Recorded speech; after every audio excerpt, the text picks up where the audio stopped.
And a lot more as the #2 Republican in the House of Representatives, the House Minority Whip, Roy Blunt of Missouri. Congressman, thanks very much for joining us. Wolf, it's good to be with you. I wish you were here in the studio, but looks like you're a pretty warm spot down there in Miami.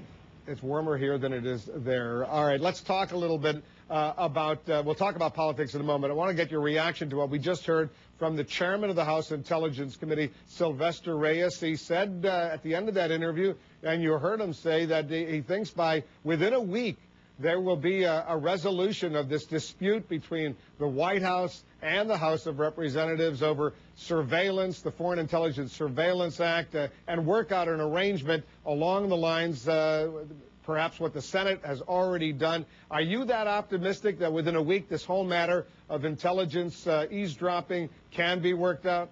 You know, I'm not quite that optimistic yet, but I am committed to the idea that we have to work this out. The bipartisan bill, where 69 people in the Senate sent a bill over to the House.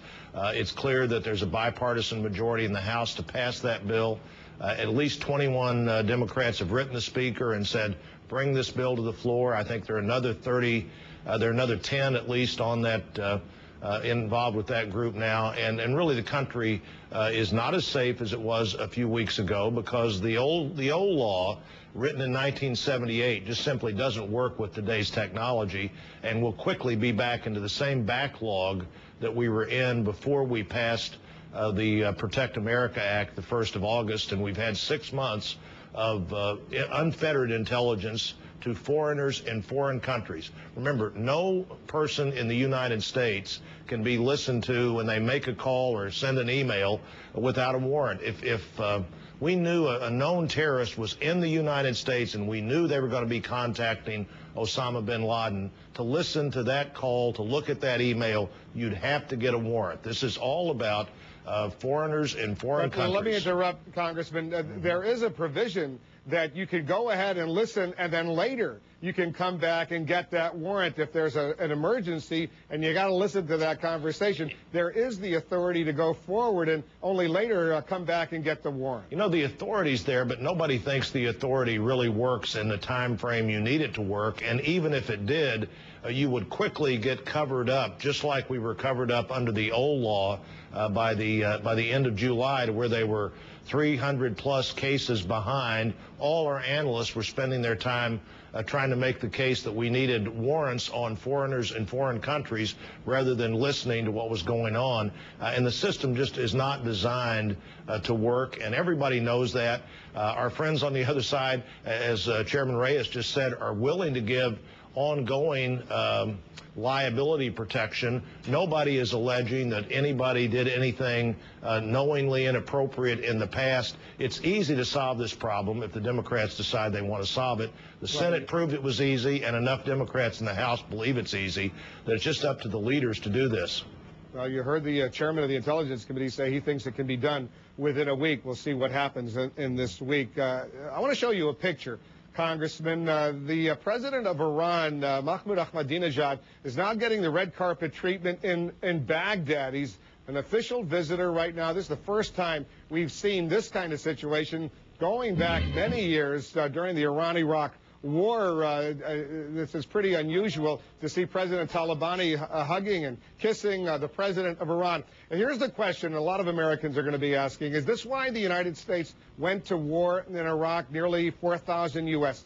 troops are dead, nearly $1 trillion spent or about to be spent, so that there can be this kind of relationship emerging between the leader of Iran and the leaders of Iraq? Well, the things are happening, Wolf, in Iraq that are leading toward democracy. That's not the one I like the best, but it is part of the process of a free government doing what they want to do. I like it better when they have moved forward now with some revenue sharing on the oil. They're doing things to reverse the process where nobody who had served as a civil servant in the past could be a civil servant under this government. Certainly the local governments are doing better. I don't like that, but you can't tell a country that they can't visit with their neighbors if they're going to truly develop their own democracy. But what does that say about the government of Prime Minister Nouri al-Maliki and the President Jalal Talabani when they're so warmly receiving President Ahmadinejad of Iran? Well, one thing it says is they're certainly not dominated politically by the United States, that we're not in there as occupiers. We're in there to try to solve a problem. How we get out of Iraq is now much more important than how we got in, and I think we've seen a lot of stability in recent days when we let the generals in the field be the generals rather than the generals in Congress try to decide what was going to happen in Iraq. Senator Hagel, a Republican from Nebraska, he has issued a statement. In fact, he was on Late Edition last Sunday, and he said this. Listen to this. I don't think things are getting better. I think things are getting worse. We're not going to be able to sustain the policies that we have in Afghanistan and Iraq. Even though our military is doing a spectacular job everywhere, we've so overloaded them. We've so overburdened them. They can't do it all. Well, why do you think he's wrong? Well, almost everybody thinks he's wrong, that that's his analysis right now. Things clearly have gotten better in Iraq, both militarily and a slower pace than I'd like to see politically. But politically, things have gotten better, too. And that's what we've got to have happen. We've got to have the Iraqis take responsibility for their own future in Afghanistan.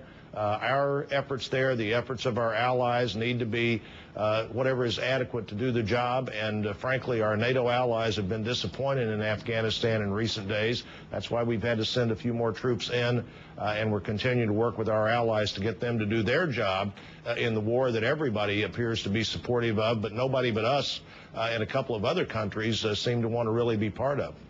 Congressman Blunt, thanks very much for joining us. Wolf, nice to be with you. And coming up on Late Edition, if the Democratic nomination isn't settled by the end of the primaries, could mean a divided convention and a huge headache for the Democratic Party Chairman, Howard Dean. He's going to be joining us live right at the top of the hour.